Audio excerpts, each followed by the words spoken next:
Bem-vindos, irmãos e irmãs, à reflexão do Evangelho deste domingo. É o Evangelho de Lucas, capítulo 4, de 1 a 13.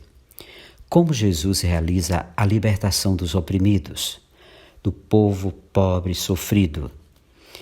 No Evangelho de hoje, do primeiro domingo da Quaresma, nós percebemos que Jesus é humano como qualquer pessoa e, enquanto ser humano, vem de Deus. Por isso, as tentações por ele sofridas nesse Evangelho são as mesmas que nós enfrentamos no esforço de atuar o projeto de Deus.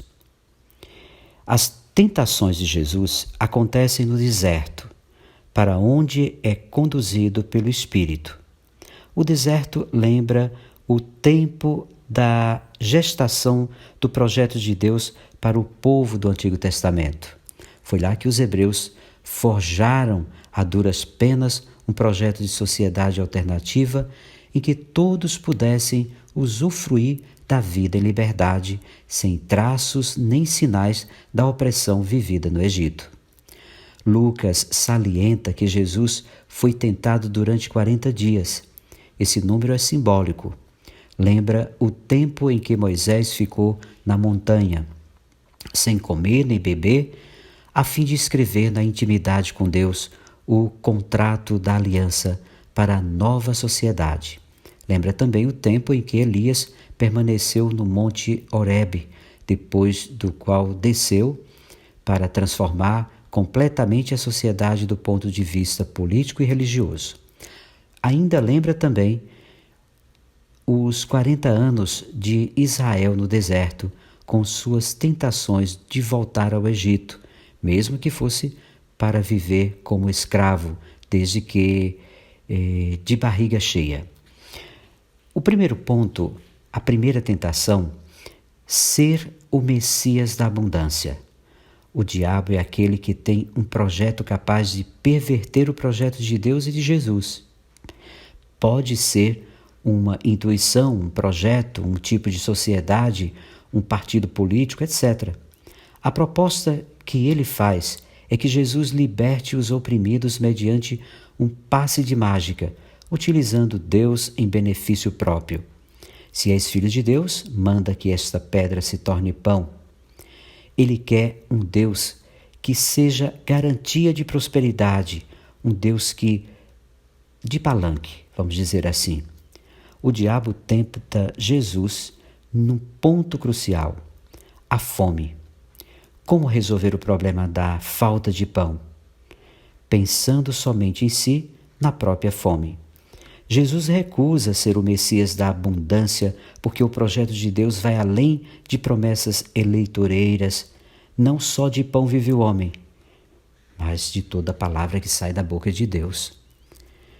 E aqui nós vemos que o povo vivia no deserto e se contentava em viver assim, desde que tivesse pão para comer.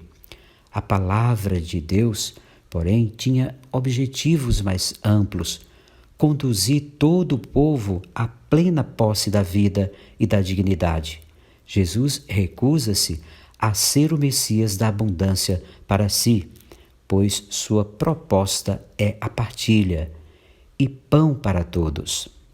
No segundo ponto, nós podemos ver o diabo volta à carga, tentando, desta vez, perverter o projeto de Deus mediante a usurpação do poder. A proposta é que ele liberte os oprimidos através do poder. Eu te darei todo o poder e a riqueza destes reinos, porque tudo isso foi entregue a mim, e posso dá-lo a quem eu quiser. Os adversários de Jesus diziam que ele expulsava demônios por ordem de Beelzebu, o príncipe dos demônios. Jesus é tentado a resolver o problema dos oprimidos, tornando-se chefe político de estruturas injustas. Como poderá libertá-los, tornando-se dono das vidas e controlando a liberdade das pessoas? Jesus recusa ser o Messias do poder. A Escritura diz: adorarás o Senhor teu Deus e só a Ele servirás. E aqui no terceiro momento, a terceira tentação, ser o Messias do prestígio. O diabo tenta Jesus para que abuse do poder de Deus, a fim de se livrar da morte. E desta vez utiliza um texto da Bíblia, do Salmo 91, versos de 11 a 12. Jesus é convidado a se precipitar do ponto mais alto do templo de Jerusalém para mostrar que Deus está do lado dele e que será capaz de libertá-lo da morte. Com essa demonstração, comprovaria ser ele o Messias, pois, segundo a tradição, o pináculo do templo seria o lugar da manifestação do Messias. Jesus recusa ser o Messias do prestígio. Recusa, sobretudo, escapar da morte, pois o projeto de Deus, que é a libertação para os oprimidos, passa pela morte de Jesus. Jesus diz, não tentarás o Senhor teu Deus. Ser Messias do prestígio constitui idolatria.